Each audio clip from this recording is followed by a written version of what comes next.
ধীমান, তোমার সাথেই তো আমি সেই ছোটবেলা থেকে চলে আসছি। অনেক জীবন আমরা একলাগে কাটাই দিলাম, কিন্তু এতদিন তো বেশ আনন্দ করতে করেছি তোমার সাথে। হ্যাঁ, কিন্তু মেয়ের বিয়ের কথা দেব ভেবে মনটা বিষণ্ণ হয়ে গেল। আমার মেয়ে বিয়ে হয়ে গেলে তুমি ছাড়া তো আমার আপন কেউ থাকবে না। আমার সুখ দুঃখের কথা তোমার কাছেই বলতে হবে। আমি আমি যতদিন জীবিত আছি আমি থাকবো আপনার সাথে। মামনি যদি চলেও যায় আমি আপনাকে ছেড়ে যাব না।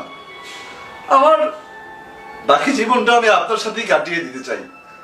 আরেকটা কথা বলি তোমাকে অনুরোধ করে, তোমার সাথে তো সেই অনেক বছর হলো চলাফেরা করছি,